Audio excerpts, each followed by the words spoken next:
Bismillahirrahmanirrahim. Assalamualaikum warahmatullahi wabarakatuh. Hari ini hari Rabu, tanggal 11 Desember tahun 2024.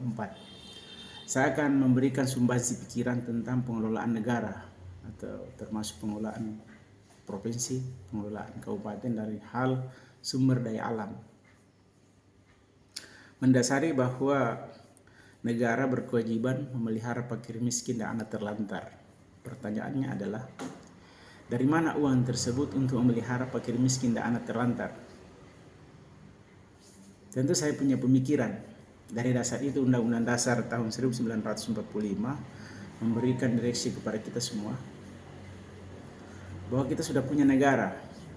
Tapi pertanyaannya, apakah negara mengelola sumber daya alam ini secara langsung atau diberikan kepada pihak lain untuk mengelola, sehingga negara hanya menerima uang dari pajak? Pada kenyataan yang berlangsung sekarang ini adalah negara hanya mengelola pajak dari perusahaan-perusahaan yang diberikan hak untuk mengelola sumber daya alam, tambang misalnya, pertanian misalnya, laut misalnya. Saran saya adalah, negara ini kan negara besar, luas, punya sumber daya banyak. Jadi sebaiknya negara lah melalui perangkat-perangkatnya untuk mengelola langsung. Ya, saya ulangi, negara lah yang mengelola langsung sumber daya alam ini, bukan melalui pihak-pihak lain atau negara lain. Negara hanya mengharap dari pajak. Itu menurut saya sangat keliru dan sangat merugikan negara. Tapi kalau negara yang langsung mengelola, misalnya tambang, orang-orang negara lah yang mengelola tambang itu. Kalau ahli, ambillah dari universitas-universitas, jadikan karyawan tetap atau gaji oleh negara. Nah, negara lah yang menjual hasil tambang tersebut ke negara lain. Hasilnya langsung masuk ke dalam kas negara, bukan menunggu pajak. Karena kenyataannya bahwa apabila negara hanya menunggu pajak, banyak sekali penyimpangan. Dia kelola 20, dia lapor 10 yang kena pajak, sisanya dia selundupkan. Itu fakta. Tapi kalau negara sendiri langsung menjual ke negara lain atau pihak lain, itu negara langsung masuk ke dalam kas negara. Tidak perlu pakai pajak lagi, langsung terima.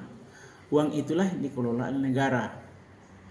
Dihidupilah rakyat ini, tidak miskin sampai seperti sekarang ini. Miskin terus menerus. Miskin terus menerus. Kenapa? Negara tidak punya uang. Karena negara tidak pernah mengelola langsung sumber daya alamnya.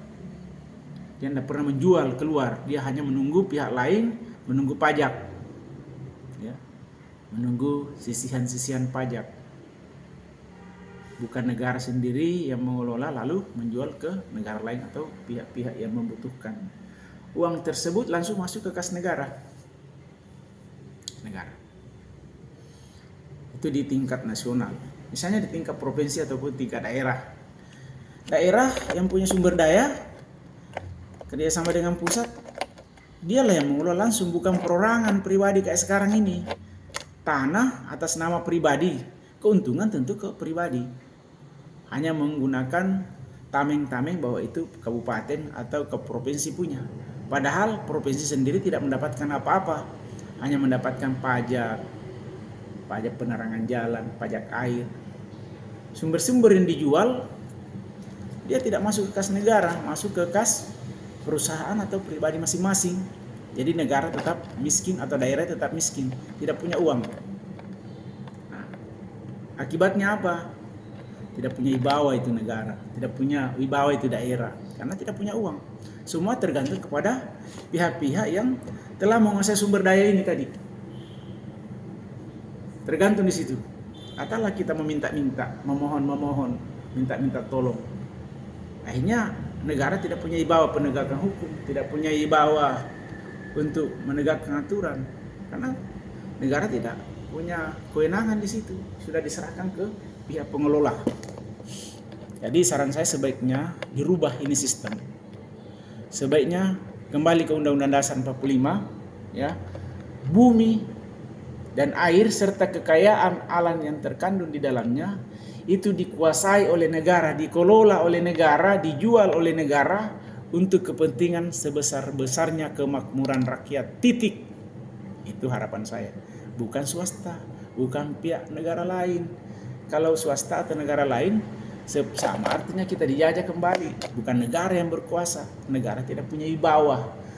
Negara hanya ini diperalat, tentara, polisi, siapa diperalat untuk melindungi sebuah perusahaan misalnya. Bukan negara punya. Jadi orang-orang yang ditugaskan di situ baik sebagai tentara, polisi misalnya, berpikirnya kan swasta, bukan negara. Jadi digaji oleh swasta jadinya. Kasih amplop, dikasih honor, bukan negara. Coba kalau negara, semua orang bersemangat menjaga negara ini jadinya. Kan negara punya. Tapi kalau swasta atau perorangan nanti kan diambil oleh perorangan, bukan negara punya. Negara hanya sebagai batas minta-minta saja pajak, minta-minta sumbangan. Kasihan tuh negara kita kalau begini terus. Jadi kalau negara yang punya wibawa, dia mengelola, dia menjual ke negara lain. Punya uang dia, ya, punya kas. Ya. Nggak bisa ditimbang itu. Berapa minyak kita jual, berapa emas kita jual, berapa gram, berapa ton, ya. Berapa timah kita jual keluar. Kita yang menjual, bukan swasta yang menjual, baru kita tunggu pajak.